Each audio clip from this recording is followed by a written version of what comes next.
కొట్టే కారం రంగు రుచి ఆచి కారం పొడి.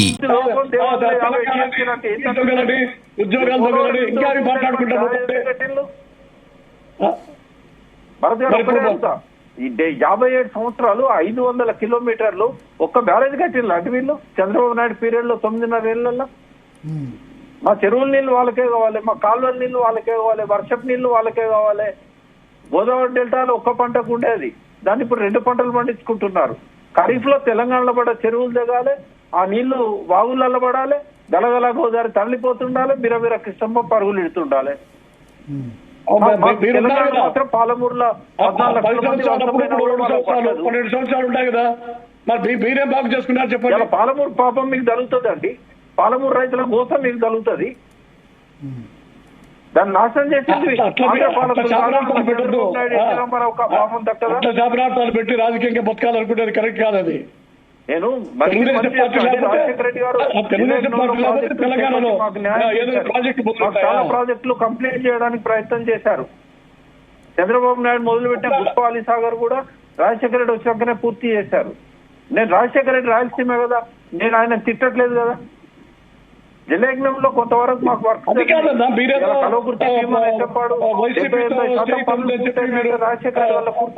రెడ్డి ఎంత చేశారు, జగన్ ఎంత చేశారు, చంద్రబాబు నీటిలో కంటే అసలు ఎవరిని ఇప్పుడు విప్రకాష్ గారు ఇప్పుడు దీనిలో కూడా విప్రకాష్ గారు మరి రాజశేఖర రెడ్డి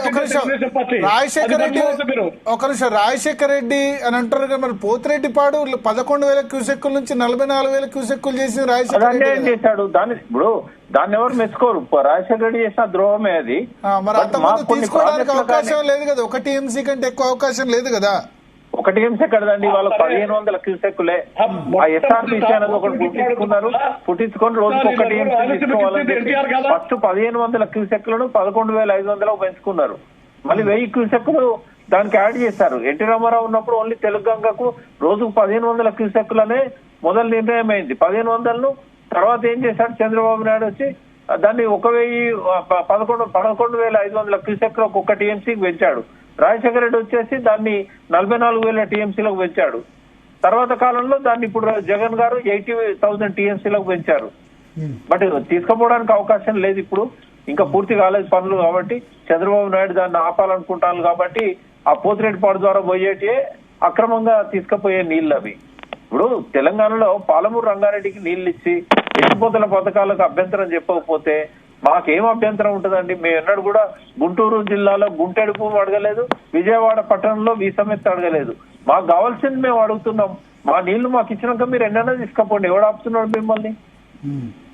ఇప్పుడు ఈ అనుమతులు కనుక అడ్డుదలుగా తీసుకపోతే మాకేం అభ్యంతరం ఉంటుంది? మేము అడుగుతుంది ఒకటే, 45 టీఎంసీలు ఏదైతే దానికి అభ్యంతరం చెప్పొద్దు, వారదాకు అభ్యంతరం చెప్పొద్దు, సీతారామకు అభ్యంతరం చెప్పొద్దు, మిగిలిన తీసుకోపోండి. మాకేమైనా అభ్యంతరం ఉందా? మాకు కనీసపోతే కదా, మాకు డబ్బులు ఖర్చు పెట్టిన ప్రాజెక్టులు అండి ఇవి.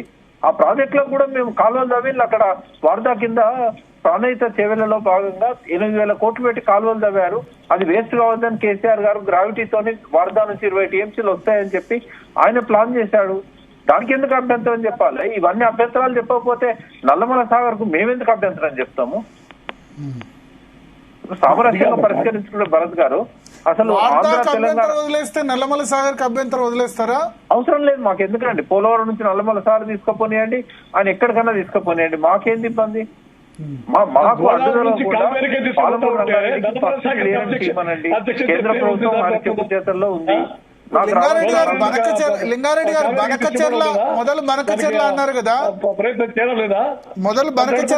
కదా, మళ్ళీ ఇప్పుడు నల్లమల సాగర్ ఎందుకు బనకచెర్ల అన్నారు కదా, మళ్ళీ ఇప్పుడు నల్లమల సాగర్ అని ఎందుకు కట్టారు లింగారెడ్డి గారు? అది రివర్స్ చేశారండి. అది బనకచెర్ల అనేది పేపర్ మీద అది ఇంకా ఆలోచన దశలోనే ఉంది. దానికంటే ముందే పోలవరం నల్లమల సాగర్ పెట్టే మనకి అక్కడ నుంచి బనకచెర్ల తీసుకొని పోవచ్చు, సోమశిల తీసుకొని పోవచ్చు, మొత్తం ఎక్కడికైనా తీసుకొని పోవచ్చు. బుల్లాపల్లి దగ్గర రిజర్వాయర్ కడితే అక్కడ నుంచి ఎక్కడికైనా తీసుకోవచ్చు. కాబట్టి ఆ ప్రాజెక్ట్ ఖర్చు ఎక్కువ అవుతుంది, టైం ఎక్కువ పడుతుంది. కాబట్టి దాన్ని రివైజ్ చేసేటువంటి ఆలోచనలో ఉంది. నేను చెప్తాను కాటసాని గారు, వైసీపీ స్టాండ్ ఏంటి బనకచెర్ల గాని నల్లమల సాగర్ మీద? నల్లమల సాగర్ ఏంది కొత్తగా మేము పేరేంటున్నాం. మాకు ఇంతవరకు బనకచెర్ల దగ్గర 3 ఇప్పుడు ఎస్ఆర్బిసికి తెలుగు గంగకు ఈ తెలుగు గంగకు మనకు వెలుగోడుకు పోయేది చూసినాం తప్ప ఈ నల్లమల సాగర్ అనేది కొత్తగా పేరేంటున్నాం. ఏం పేరు వినలేదు దాన్ని. ఇంకా పేరు వినడం ఆల్రెడీ ఎజెండాలో మొన్న చర్చ కూడా జరిగింది. ఇరు రాష్ట్రాల ముఖ్యమంత్రులు ఇప్పుడు దాని గురించి సిడబ్ల్యూసీకి కూడా ప్రపోజల్ పంపించారు. ఎక్కడ కట్టన్నారనేది అంతే. ఇది నల్లమల సాగర్ అంటే మీరు అనుకూలమా వ్యతిరేకమా ఎట్లా దీనికి? మనకు రాయలసీమకి ఏది ప్రయోజనం జరిగిన దానికి మేము వ్యతిరేకం కానే కాదు. రాయలసీమ ప్రజలు సుఖంగా ఉండాలి. అన్ని ప్రాంతాలు పట్టిసీమను వ్యతిరేకించారు కదా, పట్టిసీమ ద్వారా కృష్ణా ఇప్పుడు ఏం జరిగింది? ఊరికి డబ్బులు ఖర్చు పెట్టడం తప్ప ఏం బెనిఫిట్ జరిగిందో చెప్పమని చెప్పండి. అంటే అక్కడ వాటర్ ఆదా చేసి ఇక్కడ పెంచారు కృష్ణా గోదావరి పెంచినారు. ఇప్పుడు పెంచిందానే ఇప్పుడు రేవంత్ రెడ్డి అసెంబ్లీలో చంద్రబాబు నాయుడు నా మాటిని రాయలసీమ ఎత్తిపోత పథకాన్ని నిలబెట్టానని చెప్తే వీళ్ళకు రాయలసీమకు మంచి చేసే అభిప్రాయం వీళ్ళకు ఉందే చెప్పమని చెప్పండి. పట్టుసీమ దగ్గర నుంచి నీళ్లు తీసుకొచ్చి రాయలసీమకి ఏ విధంగా సేవ్ చేయగలరో ముందు చెప్పమని చెప్పండి. అలా ఒకట్లే, పట్టుసీమ నుంచి వచ్చే నీళ్లు గోదావరి నీళ్లు కృష్ణా డెల్టాకి ఇచ్చినప్పుడు ఆ కృష్ణా డెల్టాకు శ్రీశైలం ద్వారా పోయేటువంటి నీళ్లు ఆదా అవుతాయి కాబట్టి అవి ఆ మేరకు మనం శ్రీశైలం డ్యామ్ లో నిల్వ పెట్టుకుని రాయలసీమకు వాడుకోవచ్చు అనే దాంతో ఆ విధంగా బయలు జరుగుతుంది అనమాట. అది ఇప్పుడు అట్లా కాదండి, ఫ్లడ్ వాటర్ వాడుకోవడానికే మీరు ఇంత రాజ్యాంతం చేసేటోళ్ళు దాని గ్రీన్ ట్రిబ్యునల్కు వాళ్ళతో ఎవరితో తెలుగుదేశం వాళ్ళు ఆ తెలంగాణలతో కోర్టు వేయించి అంత రాజ్యాంతం చేసిన వాళ్ళు ఇంకా వీళ్ళు నీళ్లు మిగిలిచ్చి రాయలసీమకు నీళ్లు ఇస్తారని నమ్మాలని ఒకసారి చెప్పండి. రికార్డు ఉందిలేండి. 2020 సంవత్సరం మధ్యలోనే గ్రీన్ ట్రిబ్యునల్ ఇచ్చింది, రికార్డు ఉంది. కానీ ఇప్పుడు కాటసాని గారు ఒక మాట, ఇప్పుడు కేసీఆర్ కేసీఆర్ జగన్మోహన్ రెడ్డి ఇద్దరు మంచి అండర్స్టాండింగ్ లో ఉండే అప్పుడు కేసీఆర్ ఒకటి ప్రపోజ్ చేశారు. అప్పుడు రోజా ఇంట్లో ఉండి రాయలసీమలో సస్యశ్యామలం చేస్తాం, 2 రాష్ట్రాలు దలుచుకుంటే చాలా అవకాశం ఉందని ఆయన ఒక ప్రాజెక్టు కూడా శ్రీశైలం ద్వారానో ఆయన నదుల అనుసంధానం ప్రపోజ్ చేశారు. అప్పుడు ఎందుకు కానివ్వలేదు మరి మీరు చంద్రబాబు? అదే కాదు దాన్ని అంటే ఇప్పుడు డబ్బులతో హెవీ బడ్జెట్ లో కూడుకునేది అంత ఈజీ కాదు కదా. స్టేట్ ఫైనాన్స్ బడ్జెట్ ఈ డబ్బులు ఎట్లా తీసుకురావాలా ఏం కథ అంత వేల కోట్లు ఎక్కువ కావాలన్నప్పుడు దాని గురించి అందరూ మాట 2 ఇది వైబుల్టా కాదా, ఇది ఎంతవరకు సక్సెస్ చేసేది అనేది దాని మీద కొద్దిగా డీటెయిల్ గా స్టడీ చేయాలి కదా. స్టడీ చేసిన తర్వాత దాన్ని బట్టి అసెంబ్లీలో ఎలక్షన్ జరిగా ఆడ టీఆర్ఎస్ రూపాయి ఇక్కడ ఈ ఆంధ్రప్రదేశ్ జరిగితే మేము 5 సంవత్సరాలు సమయం ఉండే కదా, పూర్తి 4.5 సంవత్సరాలు సమయం ఉండే. వి ప్రకాష్ గారు చెప్పండి, కేసీఆర్ జగన్మోహన్ రెడ్డి మధ్య చర్చలు అయినాయి, ఎందుకు ఆగిపోయింది? ఇద్దరు కేసీఆర్ గారు జగన్మోహన్ రెడ్డి గారు కలిసి ఇంజనీర్ల కమిటీ వేశారండి. ఒక్క నిమిషం కాటసాని గారు, వి ప్రకాష్ గారు చెప్తారు. ఎస్, అప్పుడు ఏమైందంటే ఇప్పుడు కేసీఆర్ గారు ఏమన్నారంటే 2 ప్రాంతాలలో సరిపోని నీరు గోదావరి కృష్ణాలో ఉన్నాయి, ఏ నీరు ఎక్కడ వాడుకోవాలనేది కరెక్ట్ గా ప్లాన్ చేసుకోగలిగితే 2 తెలుగు రాష్ట్రాల్లో కూడా రాయలసీమ గానీ మిట్ట ప్రాంతాలైన కోస్తా ప్రాంతాలు గానీ ఏది కూడా నీళ్లకు ఇబ్బంది పడదు. ప్రతి ఎకరానికి ఇప్పుడు మీరు కూడా మామూలుగా లెక్కలేసినట్టయితే మన గోదావరి కృష్ణాల్లో ఉన్న వాటర్ ఎంత, మనకు ఈ తుంగభద్ర నుంచి వీటి నుంచి వచ్చేది అన్ని కలుపుకొని మనకున్న సాగు భూమి ఎంత అనేది మీరు లెక్కలేసినట్టయితే మన అవసరానికి మించిన నీళ్లు ఉన్నాయండి గోదావరిలో కృష్ణాలో. అంటే ఈ వరదలు కూడా మనం చంద్రబాబు ఇప్పుడు అదే అంటారు కదా, గోదావరిలో సముద్రం పాలయ్యే నీటిని నేను వాడుకుంటా అంటే అభ్యంతరం ఏందని అంటున్నారు. నేను ఒకటి ఏమంటున్నా అంటే గోదావరిలోనే కాదు కృష్ణాలో కూడా సముద్రం పాలయ్యే నీళ్లు ఉన్నాయి. అయితే అవి వాడుకోవాలంటే ఏంటంటే పైన రిజర్వాయర్లు కట్టుకొని మనం స్టోర్ చేసుకోవాలి వరదలు వచ్చినప్పుడు. అయితే స్టోర్ చేసుకోవడానికి అడుగడుగున అడ్డంకులు పెడితే అయితే జగన్ గారితో ఏమైందంటే మీటింగ్స్ అయినప్పుడు 5గురితో కమిటీ వేశారు. అంటే అక్కడ ఆంధ్రలో వేశారు, ఇక్కడ తెలంగాణలో వేశారు. ఈ 5 ప్రాజెక్ట్ రిపోర్ట్స్ వచ్చినాయండి. ఎట్లా అనుసంధానం చేయాలి ఈ గోదావరి కృష్ణ అనే దాని మీద ఒక 5 రిపోర్ట్లు వచ్చాయి. అయితే ఆయన ఏం చేశాడంటే ఈ 5 రిపోర్ట్లలో ఏది కూడా అంటే అప్పుడు అడ్డుదలిగింది ఎవరు? చంద్రబాబు నాయుడే. అమ్ముడు పోయిండు జగను.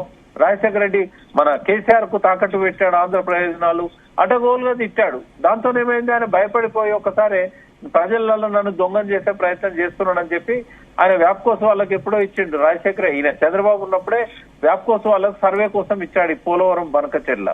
అది జగన్ గారి పాలన లోపల వాళ్ళు రిపోర్ట్ ఇచ్చారు. ఆ రిపోర్ట్ తీసుకొని ఏం చేశాడంటే ఇక కేసీఆర్ తో మాట్లాడడం మానేశాడు. అయితే మేము ఇంత చెప్పిన తర్వాత ఈ 5 రిపోర్టులు పక్కకు పెట్టేసి నేరుగా పోలవరం బనకచెర్ల అంటాడేంది పెద్ద మనిషి, అన్నోడు అనకుండా రాయలసీమ ఎత్తిపోతల పథకం మొదలు పెట్టాడు. దానివల్ల ఇద్దరి మధ్య కూడా ఏంటంటే సీరియస్ వైషమ్యాలు వచ్చినాయి. మీకు గుర్తుండాలి, అప్పుడే ఏమన్నాడు, నీ కిందికి రాయలసీమ ఎత్తిపోతల పథకం నీళ్ళు ఎట్లా పోతే చూస్తాను, నేను జోగులాంబ దగ్గరనే నేను బ్యారేజ్ కట్టుకొని కృష్ణా నది నేను తెలంగాణకు మలుపుకపోతా అని ఆ రోజు గర్జించిండు కేసీఆర్. అంటే ఆ స్థాయికి తెగిపోయినాయి వాళ్ళ సంబంధాలు. ఇప్పటికైనా కూడా చంద్రబాబు నాయుడు, రాజశేఖర్, మన కేసీఆర్, రేవంత్ రెడ్డి, అక్కడ ఉన్న జగన్ ఎవరు వచ్చినా వీళ్ళే మళ్ళీ అధికారంలోకి వచ్చేది. ఈ 4 కూర్చొని 2 ప్రాంతాలకు కూడా భవిష్యత్తును దృష్టిలో పెట్టుకొని వీళ్ళు ఎంతకాలం పడతారండి, ఇంక 20 ఏళ్ల తర్వాత మనం అనుకున్న ఇద్దరు కూడా ఉండరు. ఏ ముఖ్యమంత్రులు, పాత ముఖ్యమంత్రులు పోతారు, కొత్త ముఖ్యమంత్రులు ఇంకో 20 ఏళ్ళు బతారు కావచ్చు. లాస్ట్ కు ఈ నాగార్జున సాగర్ డ్యామ్ ఉంటది. మరి రేవంత్ చంద్రబాబు ఇద్దరు కలిసి ప్రయత్నం చేస్తుంటే ఎందుకు వ్యతిరేకిస్తున్నారు మీరు? ఏం ప్రయత్నం చేస్తున్నారు? ఒక్కో ప్రయత్నం చెప్పండి. ఇప్పుడు వాళ్ళు రేవంత్ రెడ్డి అన్నాడు నేను చెప్తే అక్కడ ఆగింది అని చెప్పాడు.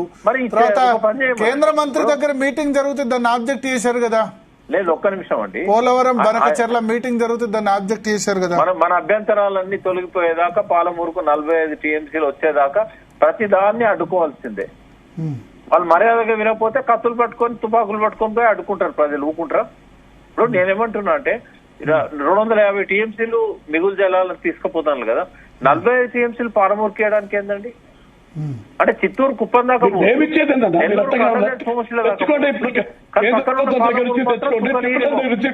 మీరు తెచ్చుకోవాలి కాదు, మేము ఇచ్చేది నాకు అర్థం కాలే. కాసేపు ఓపిక పట్టండి. చంద్రబాబు నాయుడు వికృత రూపాన్ని నేను చెప్తున్నా, మీరు ఆయన ముఖ్యమంత్రి కాబట్టి మీరు ఆయనకు అనుకూలంగానే మాట్లాడతారు. వాస్తవాలు చెప్తున్నా. కేసీఆర్ కు సపోర్ట్ గా మాట్లాడకపోతే కేసీఆర్ సపోర్ట్ గా మాట్లాడలేదు, తెలంగాణ ప్రయోజనాల గురించి మాట్లాడుతున్నా. ఆ పార్టీలో లేని నేను ఎప్పుడో 10-12 ఏళ్ల కింద రిజైన్, 17 ఏళ్ల కింద రిజైన్ చేశాను. కేసీఆర్ ఎందుకు మేము సపోర్ట్ చేస్తామంటే తెలంగాణ తెచ్చిండు కాబట్టి సపోర్ట్ చేస్తాం, నీళ్ళ కోసం కొట్లాడుతాడు కాబట్టి సపోర్ట్ చేస్తాం. ఆయన కనుక ఆంధ్రకు అనుకూలంగా మాట్లాడుతున్నారు. ఆంధ్రప్రదేశ్ లో ప్రజలు లేరా? రాయలసీమలో కరువు లేదా? ఇబ్బందులు లేరా? మాకు నీళ్లు ప్రాజెక్టులు లేదా? తెరకొట్టే కారం రంగు రుచి ఆచి కారం పొడి.